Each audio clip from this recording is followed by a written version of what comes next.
Swayam Prabha. Digital India. Educated India.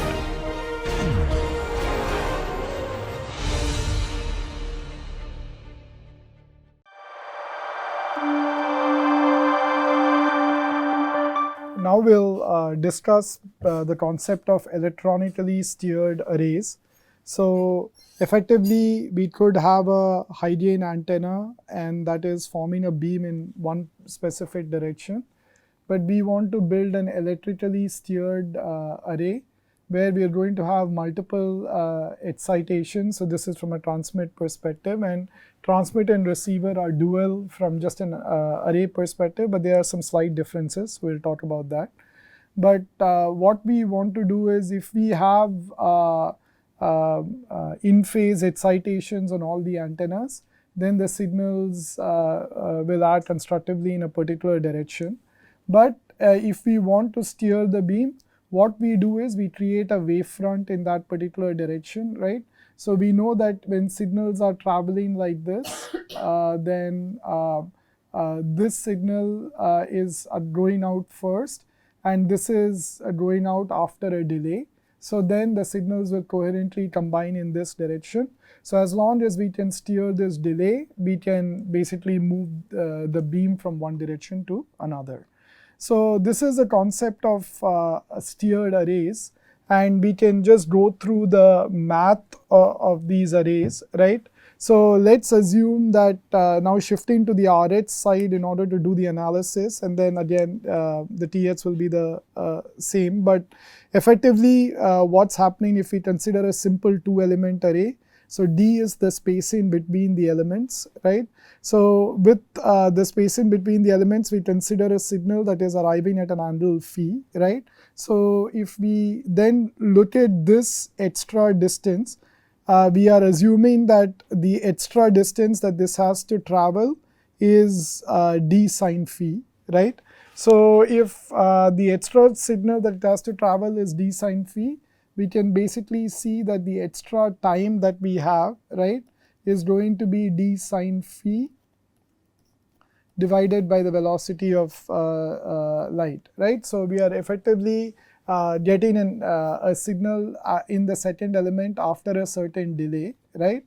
And what we basically, since we have observed that this tau naught is d sine phi over c, depending upon the angle of incidence phi, all we need to do is be able to compensate for that, right?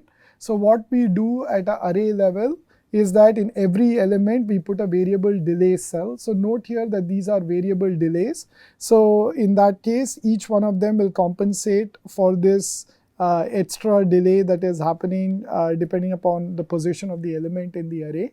So this element, if it gets a delay of tau naught, you can also see that for an array where the elements are uniformly spaced with a spacing of d, we need to scale this tau naught as we go across the elements. And once we do that, we basically can make sure that at this point, all of these signals, right, are now adding up coherently. And once they add up coherently, we basically get a voltage addition on them.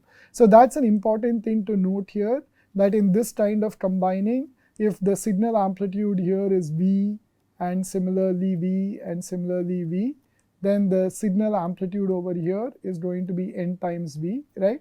Because the signal adds up in phase or coherently.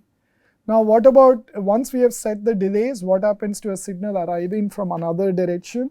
Now when the signal here arrives from this direction, right, this is completely a different delay profile across signals compared to this particular direction. So what effectively happens is that you can see that now the signals that are there at all the elements are not going to add up coherently, and they are going to basically cancel each other out. So what you have is a system where signals from some directions add coherently, and from some directions they don't add coherently, or they add out of phase.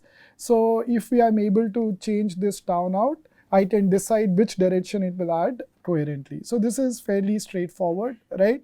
And the idea has been around for a long time now. So just as a interesting data point, you can see here people building arrays at 18 megahertz, the size of fields, right?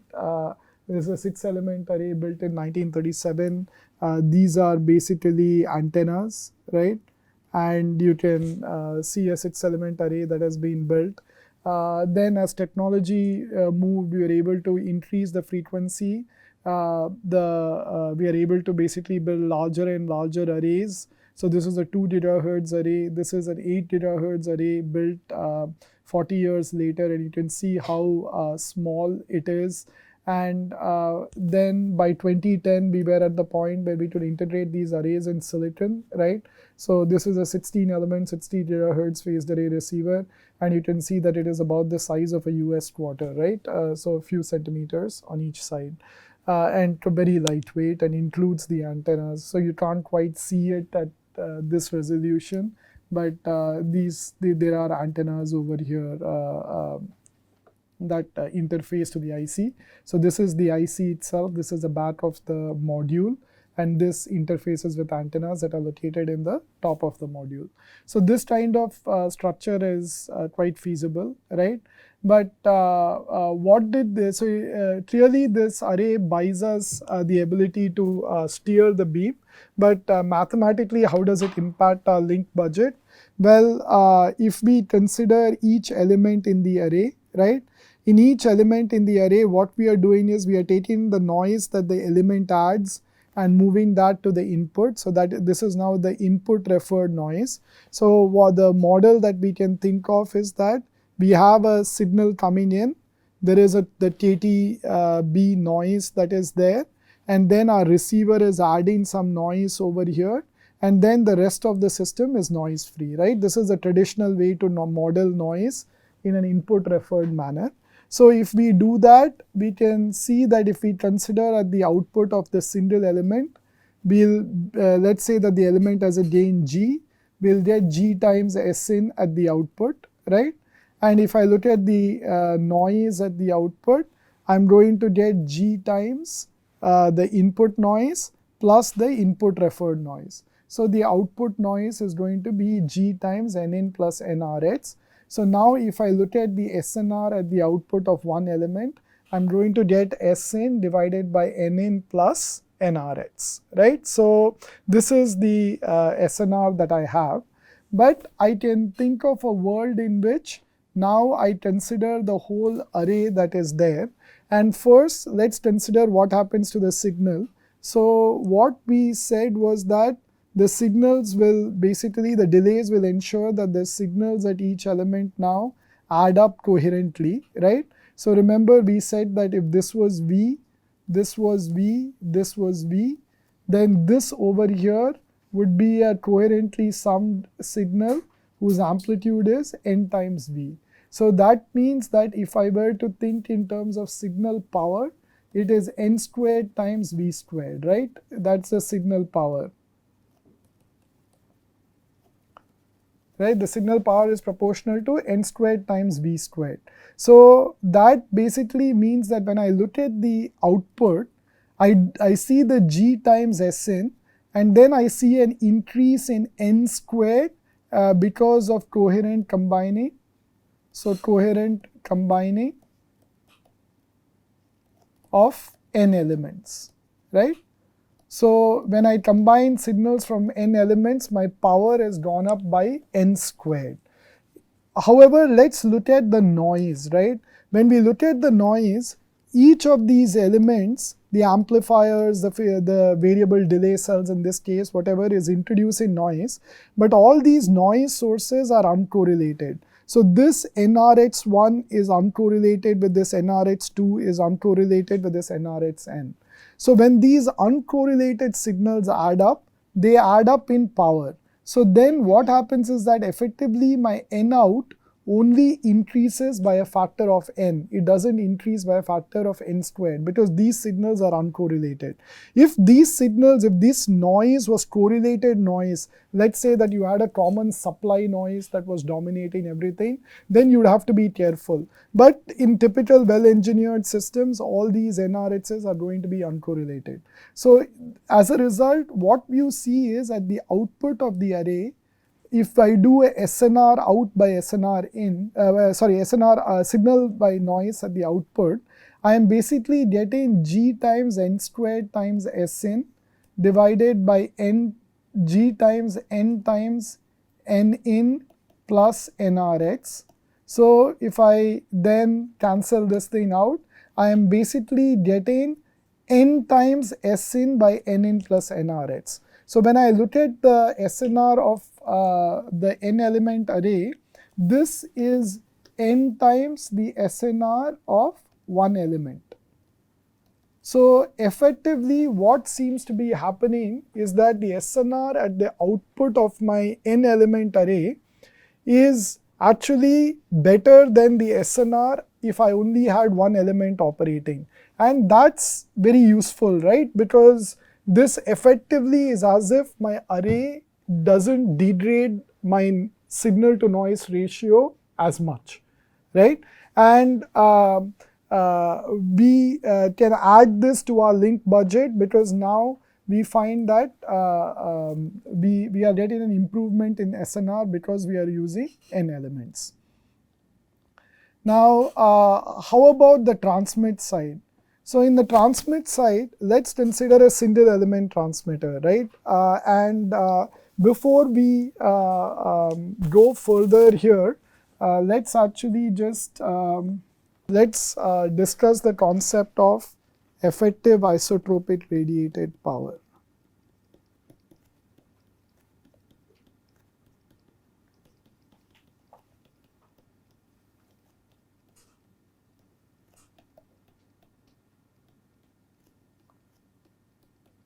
This is a term that is often used in phased arrays or multiple antenna systems.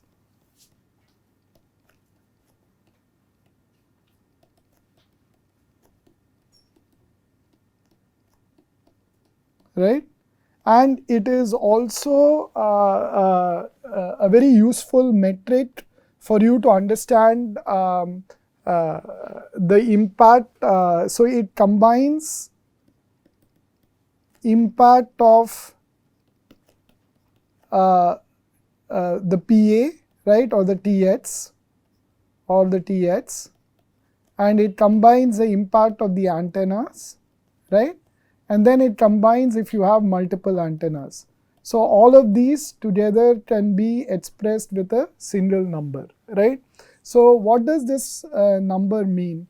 It means that let's say that there is a certain transmitter, right? I don't know what it is, right? It is radiating some power, right? And I am at some distance d from it, and I on my receiver, right, I receive some power, right?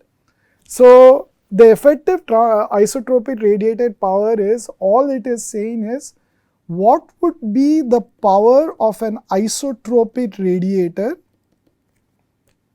right, that would lead to the same PRX at the same distance d. I don't know how this TX accomplishes it. It could be that it is a PA with a very high gain antenna, or it could be a multi-element array, right? Many things could be possible in this TX. But this, all I want to know is what is the power that an isotropic transmitter would have to generate to get to the same received power. So as an example, let's imagine that I have a 10 dBm PA, and this is connected to a 10 dB gain antenna, right? And if I look at a certain distance d, it leads to a PRX, right? Which and instead what I am trying to say is, I want to know what is the PTX which has a 0 dB antenna, or isotropic antenna, right? So this is isotropic antenna, which is radiating equally in all directions. And at this same distance d, what is the PRX? So it should get the same PRX. So you can show that basically the effective isotropic radiated power, or the EIRP, is nothing but PTX that you have here. Let's call this PTX, and GTX, right? So this is PTX. I'll actually, instead of calling this PTX, I'll just call this EIRP.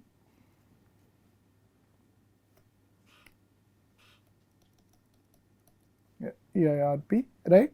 So this is just PTX plus GTX in dBs, right? This is what effective isotropic radiated power is. So I can say that in this case, right, this system has an EIRP of 20 dBm. So it is as if there is a 20 dBm transmitter connected to a 0 dB gain or isotropic antenna, and that would lead to the same PRX as I'm seeing with my system, right? So once I know this EIRP, that lets me make apples to apples comparisons with different transmitters. So given this scenario, let's now think about our array, right? So we have a single transmitter connected to an antenna, right? Let's say this has a PTX and this has a gain GTX, antenna gain GTX. And let's imagine that this has an efficiency eta, right? So then what we see is that in this case, the effective isotropic radiated power that we would get is PTX plus GTX in dBs, right?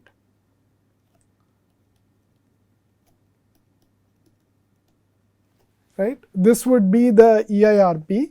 And if I thought about the DC power that I consume, that will be the PTX divided by the efficiency, right? So this is the DC power that I consume. I'll also just write the EIRP if it is in watts, right? In linear power, it would just be this much, right? EIRP would just be this much. So now we have this scenario. But now let's say that we are building an array, right? So I am creating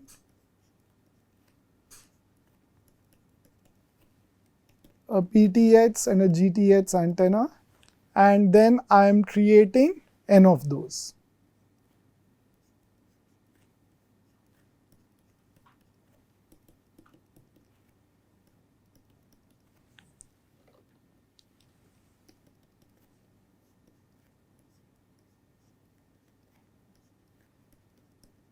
Right?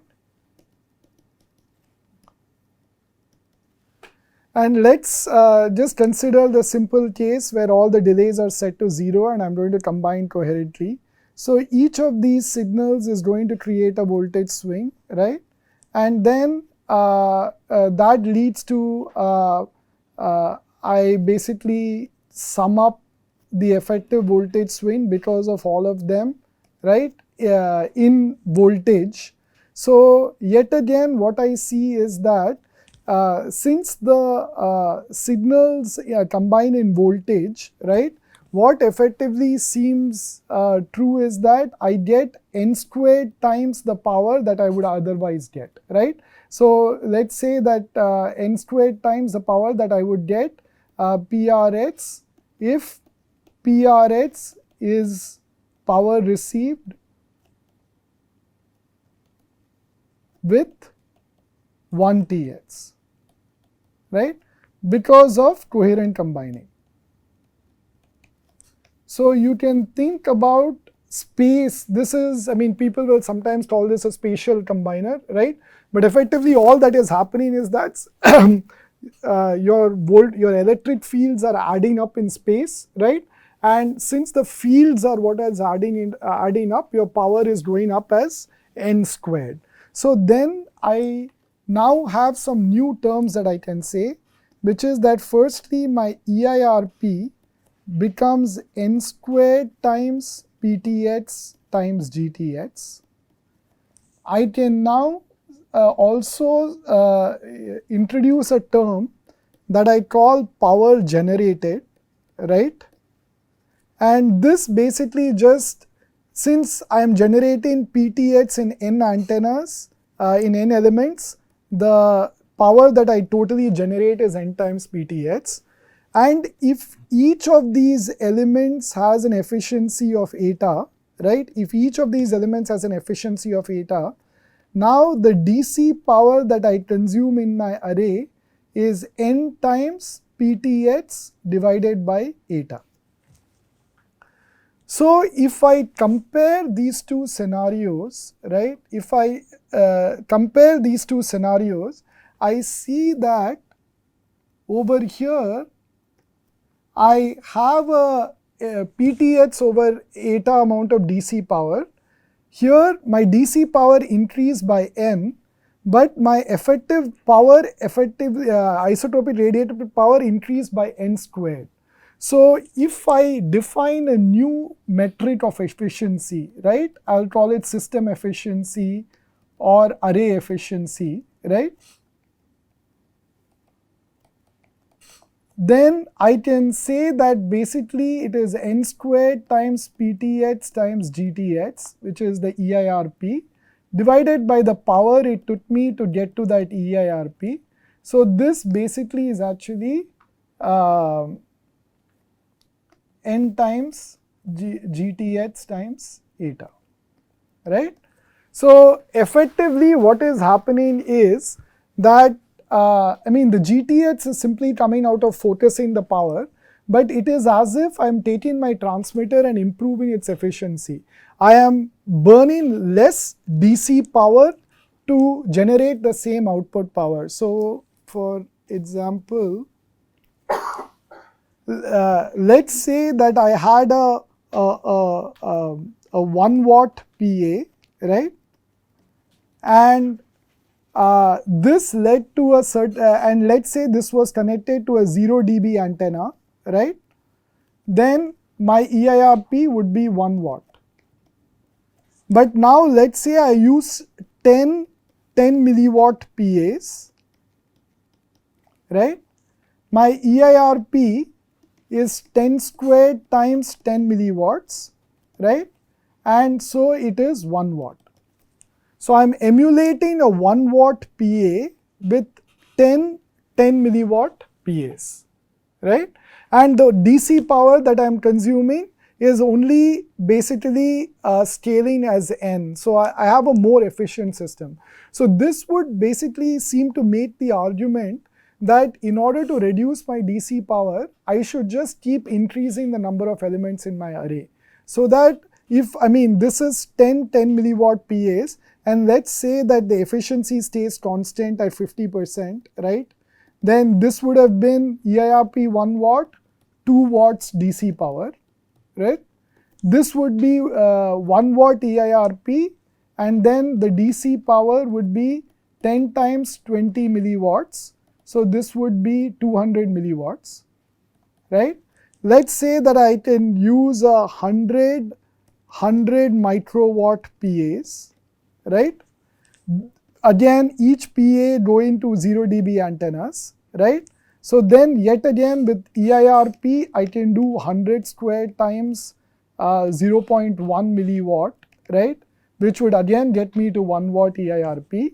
And the DC power consumption now would be 100 times 0.2 milliwatts, right? Let's say I was able to keep the efficiency.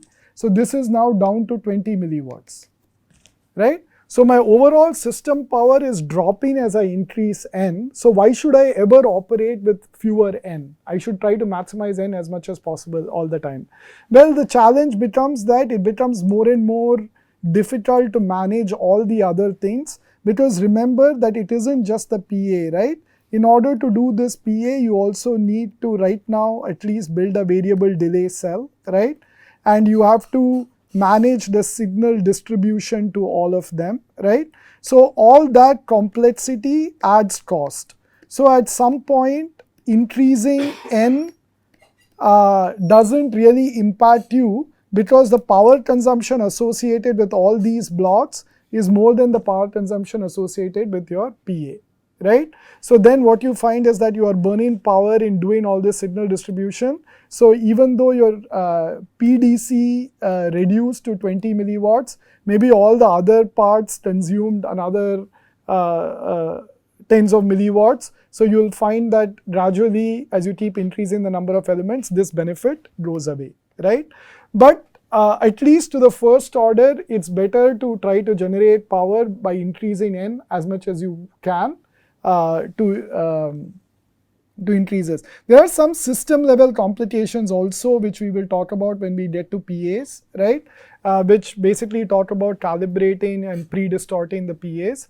And if you increase a lot of PAs in your system, you find that that becomes difficult also. But to the first order, phased arrays help you in reducing your overall DC power consumption on the transmit side for the same EIRP. So if we combine these two benefits into our link budget, right, what we say is that, okay, I will still not, what I will now do is that I have this link budget, and then I will assume that I have an 8 element receive array. So that means that my SNR is improved by 9 dB. I have an 8 element TH array. So that gives me an N squared EIRP improvement. So that is 18 dB. So this together, because I'm using a phased array, I get a 27 dB improvement in my link budget, right? And with this 27 dB improvement, I again can see that basically if each of my THs generate 11 dBm output power, I am able to meet the link budget. So from a system perspective then, what we have built is we are emulating a high gain antenna, right? But we are steering it all over the place by controlling the phase bit or the delay between elements. And the using the phased array basically gives us an SNR improvement, right? And gives us an EIRP improvement.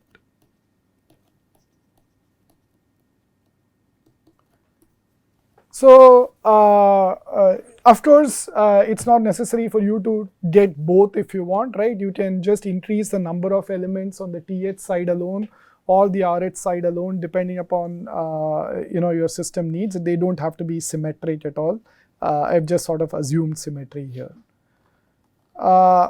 But in all of this, we assume that in each element we have this magical delay cell that can align all the signals together. So for example here, this signal has to be delayed, right? This has to be delayed to compensate for this d sine theta over c, right? So what we effectively find is that each of these delays increases, right? So if I compare the 0th element to this element, this delay that this extra delay that this is seeing is n times d sine theta over c, right? And so every time what I have to, actually it should be n minus 1 to be consistent, sorry. So this should be n minus 1 d sine theta over c, d sine phi over c, right? So this is the extra delay that I need. So what I see is that as I increase the size of the array, the variable delay that I need keeps increasing. And achieving a very wide, in circuits, there is a thing that we call the delay bandwidth product, right? So just as an example, if you try to get delay using an RC filter, right? You find that the delay bandwidth product is 1. Basically, your bandwidth is 1 over RC, your delay is RC. So delay bandwidth product is 1. So building circuits with very high delay bandwidth products is very difficult, right? So what you find is that if I want very high delay, my bandwidth goes down. Okay, so then you can't build wideband arrays when the variable delay that you need keeps increasing with n. So this is a problem, right? But what we can basically assume is that we have effectively narrow band arrays. So there is the math here, right? But we can sort of understand it more intuitively, like using this analysis, right? Which is that um, what I want in each element is a delay, right? But delay can be expressed as d phi over d omega. It's the rate of change of phase over frequency. So if I make a plot of omega and if I make a plot of phase, if I want d phi over d omega, right, I want a phase response that looks like this, right? And if on this axis I plot right, on this axis if I plot delay, right, so then this basically translates to a constant delay, right? That's basically what I need. So now if I constrain my signal, right, if I constrain my signal to operate in a very narrow band, let's say that I only want it to operate over here, then what I do is I approximate I know that what I need across this band is something that slopes linearly across frequency, but I approximate it with a fixed phase shift, right? So, sorry. Let's call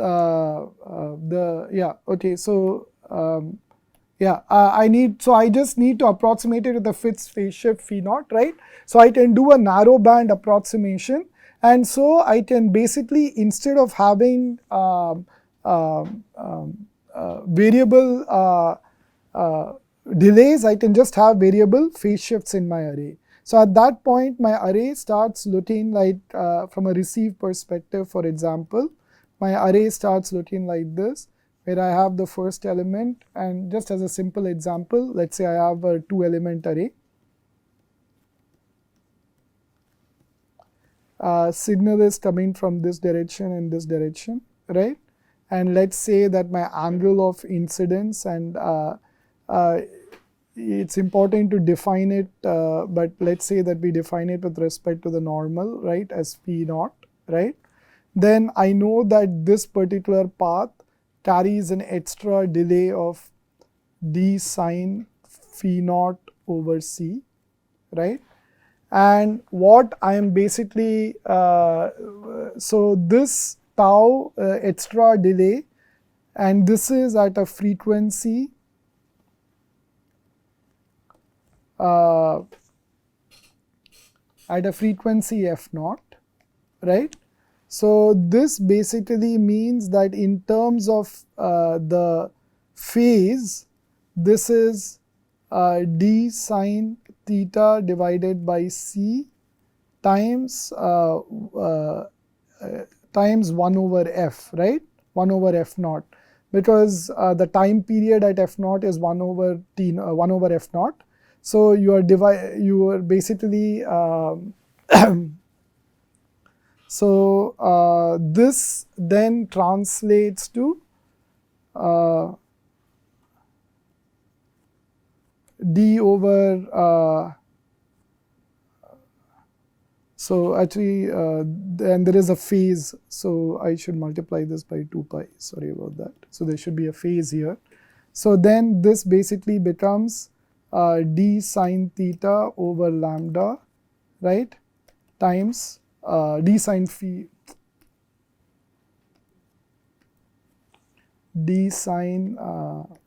naught over lambda naught. That basically becomes the theta. So effectively what this is saying is that, oh sorry, this should be the other way, right? Yeah. So this should be so this is tau, and then tau divided by t is 1 over f naught, right? So this goes on top. Yeah. Okay. So theta is 2 pi d sine phi naught divided by lambda.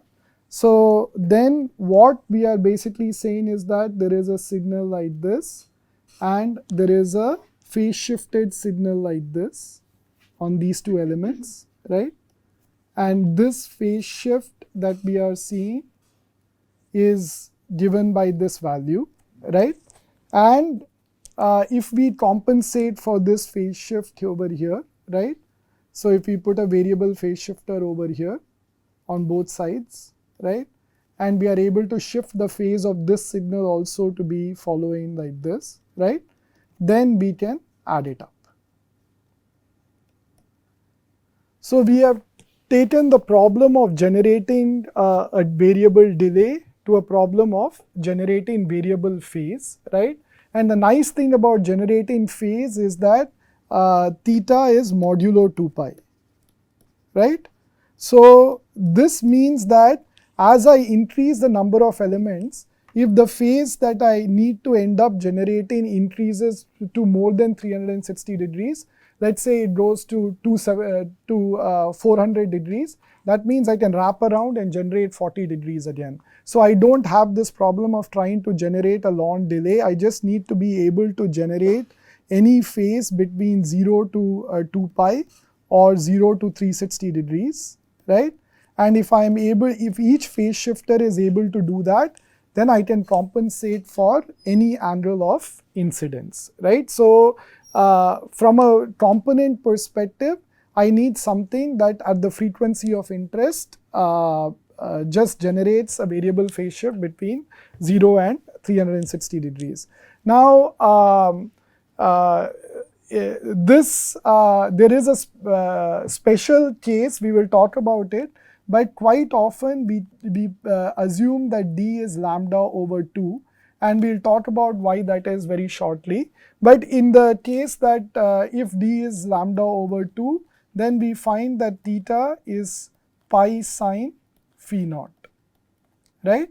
So now if you think about phi naught, right? Phi naught varies from minus 90 degrees, where the signal is coming in from what we call the edge, and or the signal is coming from this side.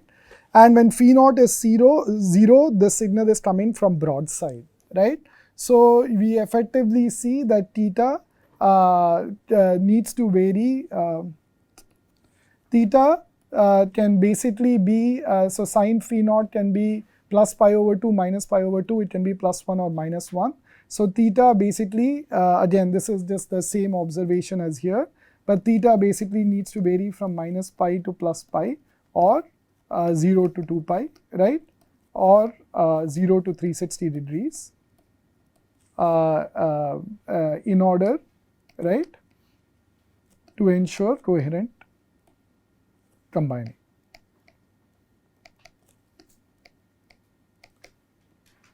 So we can then, let me just go back to the drawing there,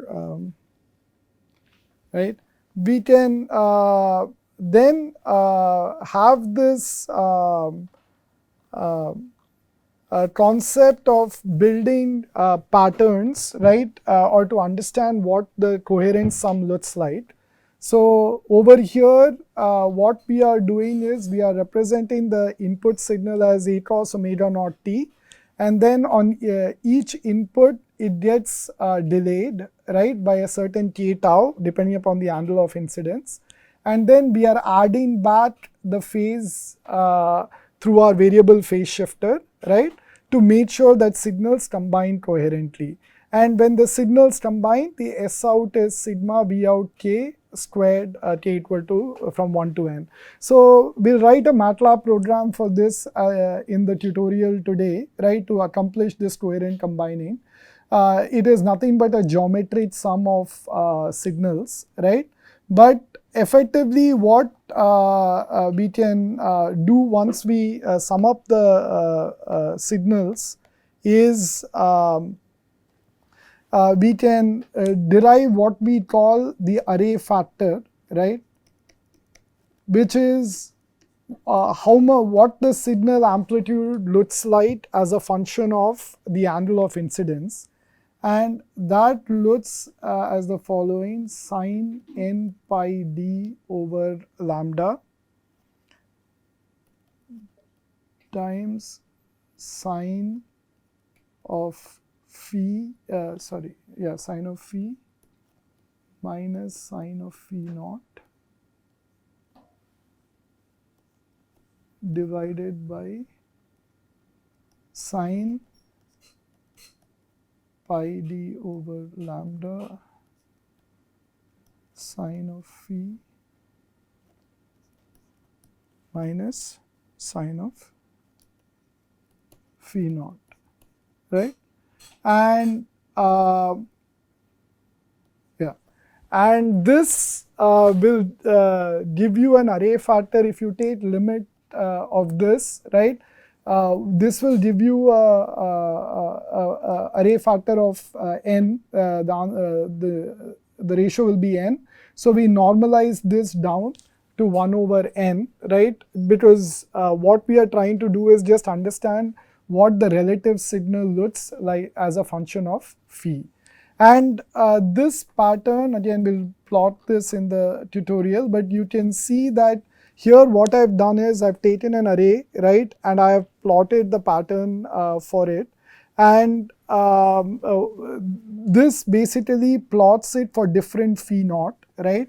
So what you can see here is that firstly, what is interesting is that the pattern has the peak at 0 dB because we have normalized it by 1 over n. But after the normalization, what we see is that if we consider a peak to side lobe level, right, we see that there is a 13 dB, minus 13 dB side lobe level always, regardless of which direction we choose to steer, right? So the peak to side lobe level is about 13 dB. We also see that there are nulls that are formed in specific directions, right? And you could also establish a peak to null ratio. Via these nulls, interesting, sometimes you may not be trying to steer the peak, but you may be trying to steer the null because you want to reject a signal from a certain direction, right? So you can show that basically if you have an n element array, you'll get n minus 1 nulls, right? So you can steer the nulls in particular directions as well, right? So that is one metric. The other thing is this beam width, right? So what we can see today, we'll see is that as we increase the n, the size of this beam becomes narrower and narrower. So you get smaller and smaller beams, but the side lobe, peak to side lobe level still stays 30 dB, right? So if we look at the pattern for this array, side lobe levels. So let me actually also state what are the assumptions here. So this is a uniform array, right? And D is lambda over 2, right? So we are making those assumptions. So then side lobe levels. So by uniform array, we mean two things, by the way. We mean that the spacing is uniform. And we also mean that the weights, the amplitude signals, or what we call the weights of each element are the same.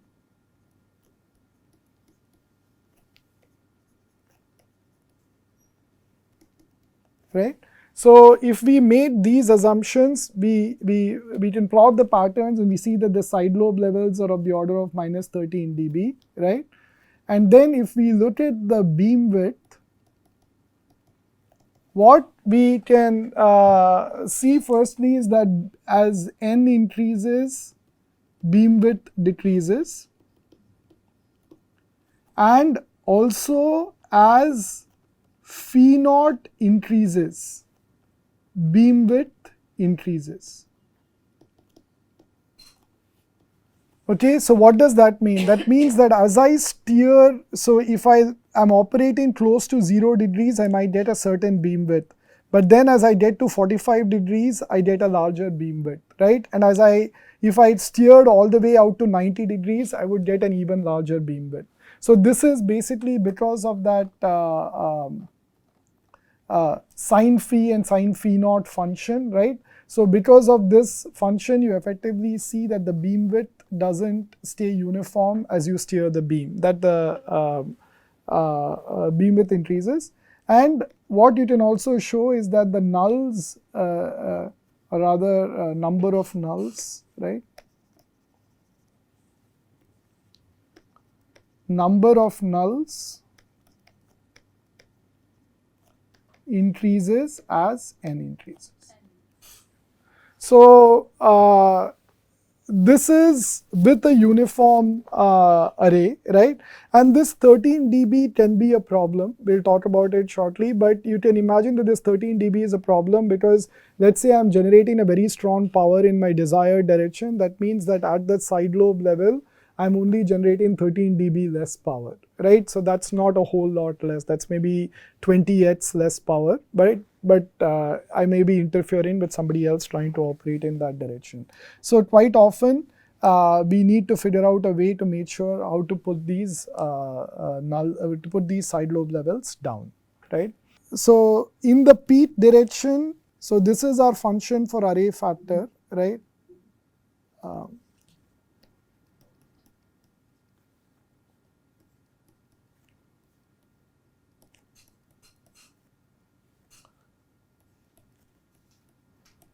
And also it is, I mean, I hope that it is clear, but I just want to explicitly say that this is, this array factor is the pattern that is happening because of the array only, okay? So we have not considered that if each of the elements is connected to an antenna that has a pattern of itself, what happens? So we will consider that shortly.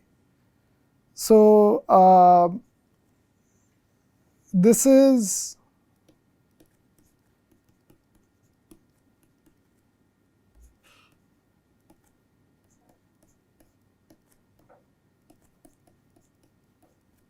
right.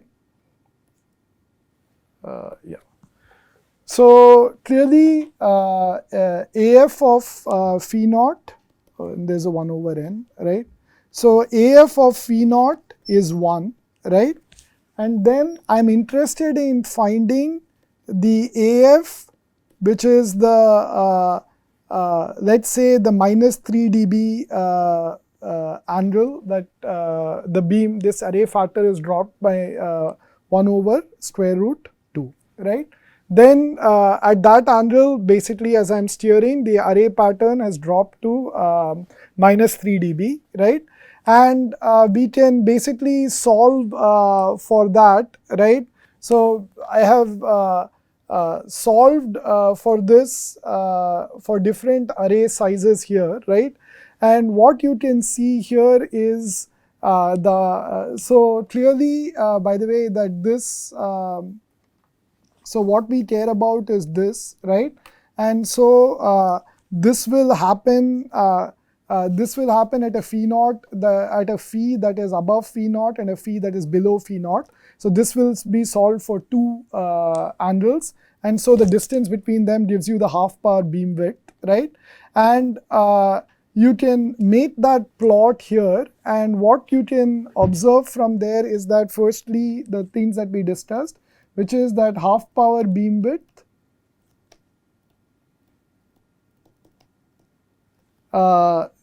decreases as n increases, right? You can see that over here, right? And also this it increases as phi naught increases. So you can see that over here, right? But also useful to consider what kind of beam widths you are getting, right? So let's consider an 8 element array. So this is 8 elements in one direction, right? So then if you have a 2D array, then you would have 8 elements in the other direction as well. So overall this would be a 64 element array, right? And with that sort of array, what this is saying is that you can get of the order of 17 degrees beam width in both azimuth and elevation. But if you go to a 32 element on one dimension, right? So this is 32 and this is 32. So now we are talking a 1024 element array, right? So with a 1024 element array, you can push beam widths down to a few degrees, right? And there is an approximation for it, right?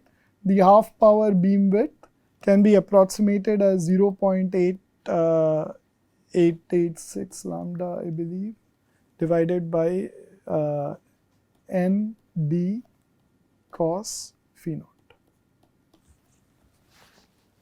Right. So you have this again captures the same thing that we discussed. Of course, you can clearly see that this approximation is going to start. Actually, I shouldn't say equal to, approximate. Yeah, it's going to break down as you start steering towards cos phi naught equal to 0, right? Where phi naught is pi over 2. So this is because of just this function. So the graph goes up because the main beam angle is increasing, right? And that basically is this function, right?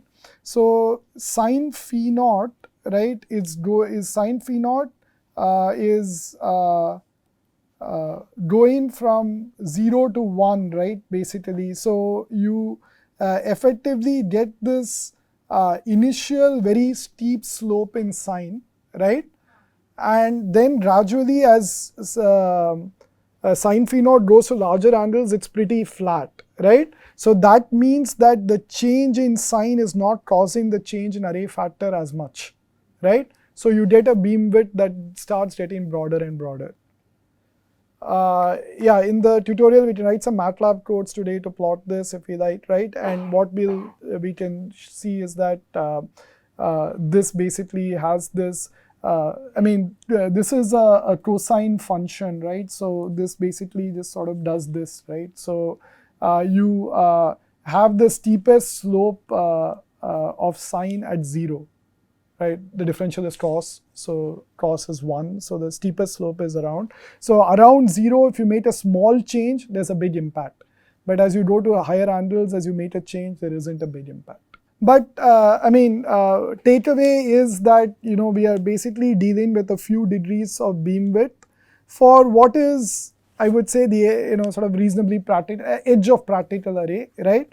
Doing a 8 by 8 array, 64 elements is very doable. 16 by 16, 256 elements array people are talking about now for 5G, and that gives you sub 10 degrees of beam width. So where this practically impacts you is that, let's say that this is your TH array, right? And you are operating at a certain range, right? So you can think about this area over here, right, as basically r times theta, right? So you're determining what is the the xy range of area that you can target at a certain range with a certain beam width, right? So this basically tells you that. Now we get to a little bit of analysis on why we, how we space the array, right? We have been in all those analysis assuming d equal to lambda over 2, right? We just assume this kind of spacing. But why should d be lambda over 2? Can it be more than lambda over 2? Can it be less than lambda over 2? Why do we pick that? This is dictated by the existence of what we call grating lobes, right? So let's think of this as the inverse problem, right? So what we saw was that d sine phi naught, erase this. So what we saw was that pi sine phi naught was equal to theta naught, right? For d equal to lambda over 2. But more generally, so from this, let's say that I set the array, each element in the array to, let's say that I have theta naught, 2 theta naught, so on and so forth, right, in my array. Then I can say that the angle that I will be looking at will be sine inverse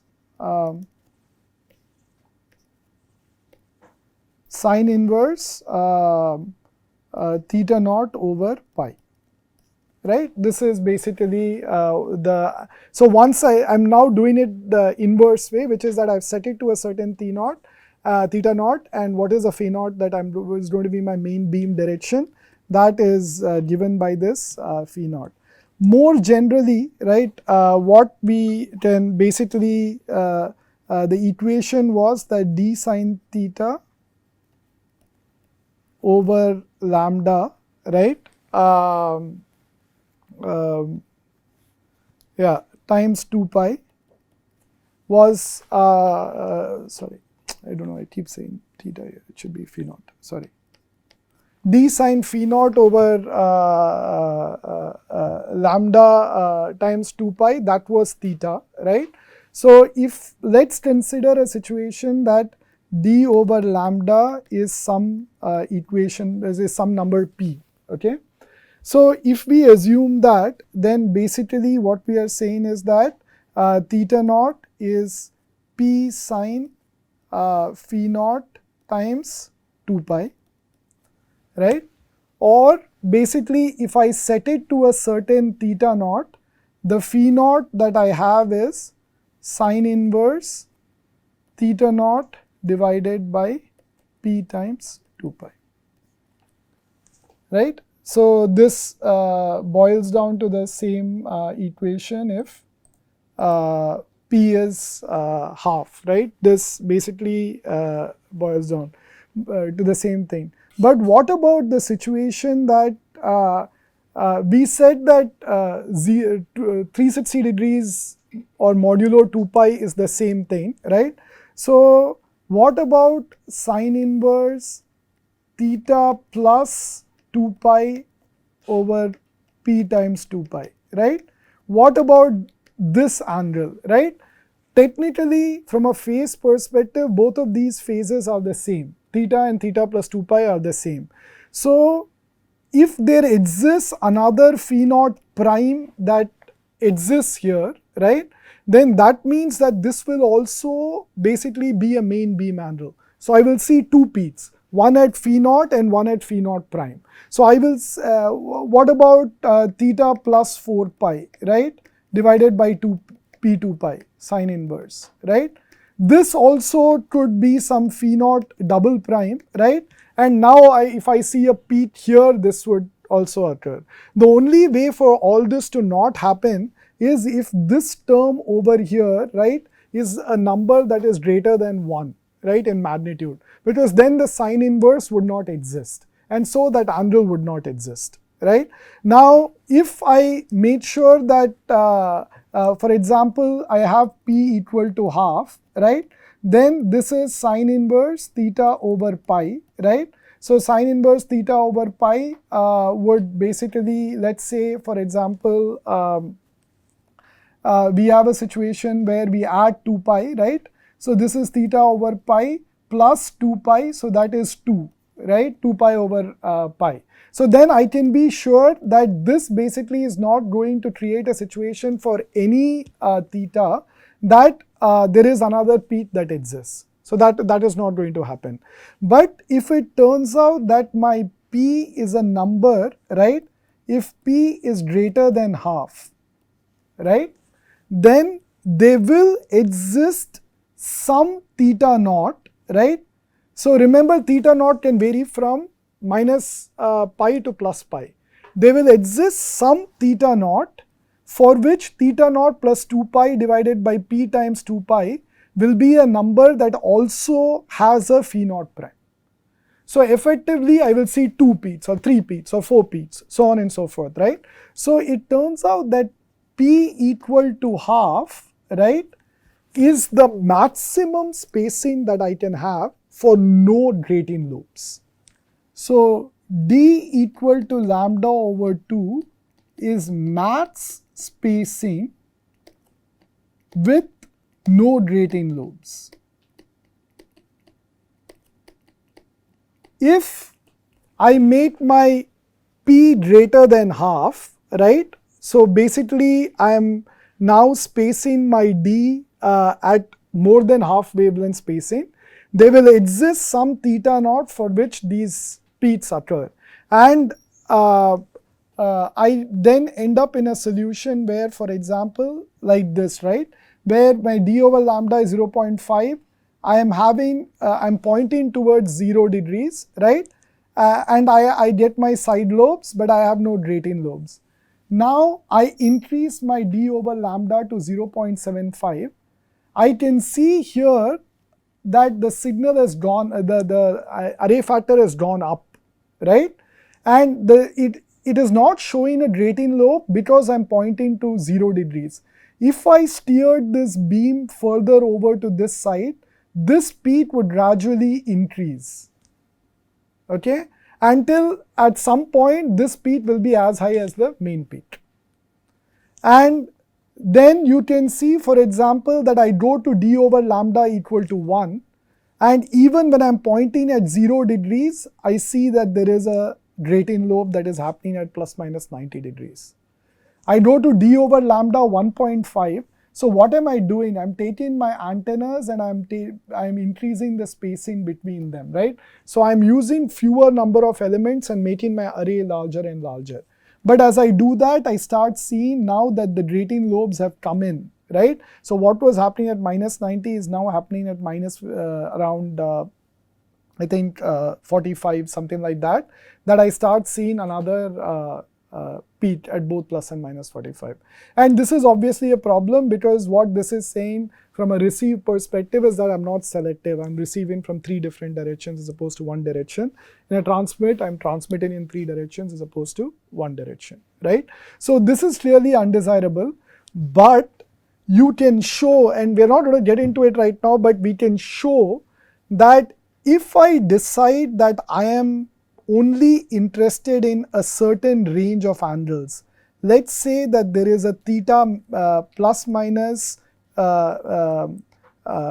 direction of incidence that I'm interested in, right? Then what I can basically show is that this d over this p constraint can be relaxed. So if, for example, I am okay with phi naught, so right now I want phi naught from minus 90 degrees to plus 90 degrees. I want to cover this entire range, right, of angle of incidence. But if I decide that I'm not interested in this entire range, I only want a smaller range, right? I'm only interested in this range of reception. Then I can find that this p can now be greater than half. I can find a new constraint because then what I basically have as a constraint is sine inverse phi naught, the equation gets a little complicated, but there is a theta naught maths that is there, that plus 2 pi divided by p times 2 pi, right, should basically not have a solution. So by making sure that I don't have to operate all the way to plus minus pi here, I relax the constraint on p so I can operate with larger array spacing. So you will quite often see that because practical arrays may be steered from minus 50 degrees to plus 50 degrees or minus 60 to plus 60, you can live with a slightly larger spacing. You don't have maybe half wavelength. You can maybe relax it to 0.6 lambda, something like that. And the reason why that helps is that if you are able to relax the antenna spacing, you reduce the coupling between the antennas and you reduce the manufacturing constraints of being able to put the elements very close together. So this is a practical constraint that happens. And the one thing here which I also wanted to add is from an overall perspective, actually maybe we can just do it on top of the array factor plot, right? Remember that this is only the array factor, right? If each of these elements has a certain gain, right, GRX, then that means that the antenna itself, right, has a certain pattern. The antenna, each antenna might have a pattern like this, right? So your overall array pattern is the product of your array factor times your GRX. So your overall pattern, right, overall pattern is array factor of at a certain phi times the gain of the Rx at that phi, right? That basically gives you the effective pattern that you get. That's why you are not quite often not interested in going all the way to plus minus 90, because your antenna itself might be pretty low gain at that point. So it doesn't matter if your array can steer to that point, because your antenna is not going to work at that angle of incidence, right? The antenna is only able to look at a certain angle of incidence. So from a system perspective then, what you have to worry about is what is the minimum space, what is the spacing that I can get away with, right? Lambda over 2 is the floor, but if you can get away with 0.6 lambda or 0.7 lambda, that's great. It relaxes your design, right? So that's one step. And the second thing is that you have to make sure that your number of elements is sized for the beam width that you expect to see up to the angle that you want to see. So here we are limited to 50 degrees, so you can now set a spec on the number of elements that you need based on the angle at 50, beam width at 50 degrees. So you can set a spec on the number of elements. What happens when d is less than lambda by 2? So when d is less than lambda over 2, you don't get grating lobes, right? So you don't get grating lobes for any angle of incidence. You do d less than lambda over 2, but remember right at the beginning we were saying that for example for a radar, right? For a radar right at the beginning we said that delta x was, let me actually switch back, right? What we said for example is that delta x was proportional to lambda over d, right? So I would like to, where d is the total size of my aperture, and this is lambda over, in one dimension it would be n minus 1 times the individual element spacing. So in order to get my delta x to be low, I am interested in making this d as high as possible. If I don't make this d as high as possible, in order to get to the same aperture size, I have to use more elements. So it's more expensive for me.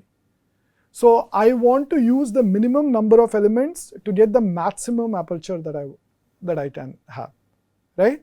And so in fact, many times what people will do, there is a whole field of research which is called sparse arrays, where we discussed, for example, let's say an 8 by 8 array, right? That would imply having an antenna at every location on an 8 by 8 grid, right? I'm not going to fill it all, but you get the idea, right?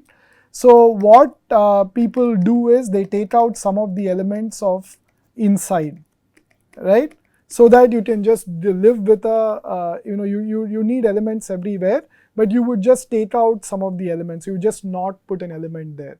And what that again does is that it lets you live with fewer number of elements to get a certain aperture size, but it affects your pattern. So you have to be sure that from a pattern perspective you can compensate for this. But a lot of radar, for example, works with sparse arrays quite often. So yeah, there are no grating lobes for d less than half lambda. It's a good question, but you want to operate with the uppermost d you can have, so that you can get the uppercase d, which is the aperture size, as much as you can for the same number of elements. Does that make sense? Right. So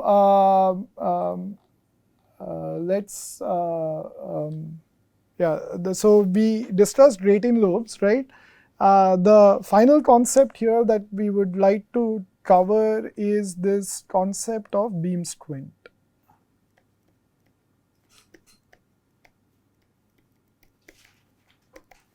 Right?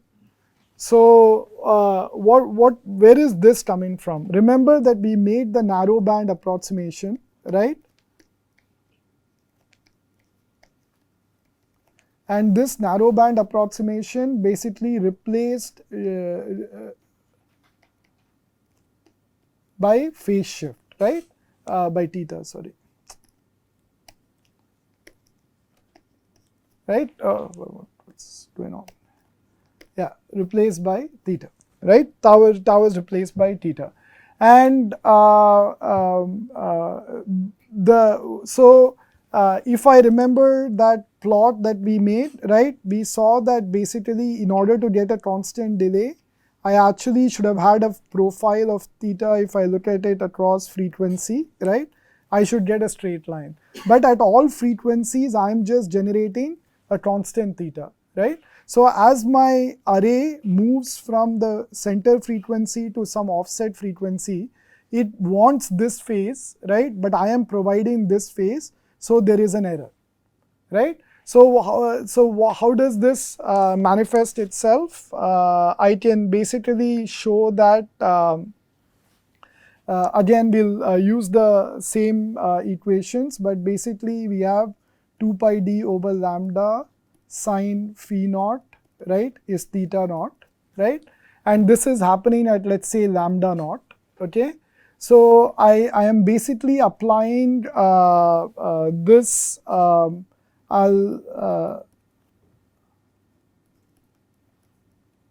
change it to f naught over c, just so that we have f naught in the,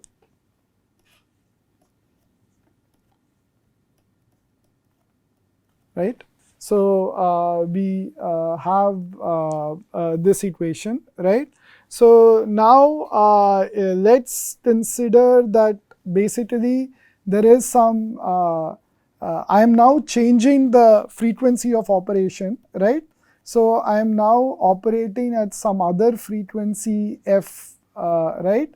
And in that case, since the phase shift if I'm applying is the same, the angle of incidence must change, right? Because f has changed, so sine phi naught prime has to change in order to still be equal to theta naught, right? So this has to happen, and so now we can basically clearly solve for, so we know therefore that phi naught, right, is sine inverse of c times theta naught divided by 2 pi d f naught, right? And phi naught prime, which is the angle effectively that it's c times theta naught divided by 2 pi d f, right? So I effectively have this situation, right, that I'm basically having an error in my angle, which is given by the difference between these two terms, right? So net effect, what this means is that as I change frequency, the beam direction is changing, right? So you can see here, for example, that I am basically operating at 10% higher frequency than what I designed for, right? So when I'm trying to do 0 degrees, everything works out, right? Because the phase shift is 0. But as I steer the beam at f naught towards some angle of incidence, let's say that I'm trying to target 50 degrees, at 10% higher frequency, I'm basically getting a 6-degree beam error, right? And why does this matter? Remember, my beam width is of the order of, let's say, maybe 5-6 degrees, right? So that means that if I'm operating at 10% higher frequency, right, my beam is shifted over by almost one entire beam width. So I'm thinking that at some frequency I'm pointed in this direction, right? But because I've changed the, the higher frequency part of the signal is actually pointed over in this direction, right? So I'm basically getting this error, which is what this beam squint error is plotting, right? So I cannot assume that my wideband signal is basically going to see a uniform transfer function. So if I am trying to build a truly wideband array, then I have to actually go and replace my phase shift with delays. Otherwise, I'll have this beam squint problem. So how wideband? It depends, right? If I have a very, very large array and I'm trying to really, my main beam width is very small, and then I try to make it wideband, I might have a bigger problem. But if I have a low number of elements in my array, right, then it's fine. So this is again a system level issue that depends upon the size of the array and depends upon the element spacing. So it depends upon a bunch of things, but it is something to be kept in consideration. However, in most situations that we operate in, what we find is that for up to, let's say we are operating in plus minus 50 degrees, let's say our fractional bandwidths are of the order of 6-7%, right? We can basically live with the narrow band array approximation. We are not trying to build wideband arrays. But if we were trying to build wideband arrays, then we have to figure out some model of trying to replace that, keep that delay, variable delay, not replace it with a phase shift. And the other thing that we talked about, side lobes, right? So far we said that the only thing that the array needs is variable phase shifters in each element. But what we find is that if I want to control side lobe levels, it's not enough for me to have variable phase shifters. I need to have variable gain in each element. And once I have variable gain in each element, I can actually apply effectively a complex weight to each signal, right? I am deciding its amplitude and I am shifting the signal by e to the power j theta, right? E to the power some theta of n, right? So I am able to apply both amplitude and phase response. And once I am able to do that, I can then start solving this equation for many different kinds of optimizations. I might decide that I want to make sure that the peak side lobe level is below a certain number, right? Or I might optimize it for this side lobe level while constraining this beam width. Because what I find is that when I have a uniform weighted array, right, and instead I have an array where I have non-uniform weights, then what happens is that my main beam becomes wider, right? This may be desirable in some cases like communication, but undesirable in some cases like radar, where I want to have a very narrow main beam because I'm trying to detect a particular direction. So what we, again from a system perspective, there's a lot of research done in what is called pattern synthesis, right? Because this is an inverse problem. You might want a certain pattern and you are basically saying what are the set of weights that will give me that pattern, right? So it's not a closed form thing to solve for. So there's a lot of optimization and neural networks or machine learning done to get a certain pattern. But there are some very well-known amplitude weightings, just like frequency filter design. There is an exact analogy between frequency filter design and phased array design because it's a spatial filter, right? And you sample at Nyquist rate. Here you sample every lambda over 2, right? So there is actually a one-to-one analogy between frequency filter responses and phased array responses. So you can have a uniform weighting. The pattern is shown here. You can see the side lobe level. But here I applied Taylor weighting.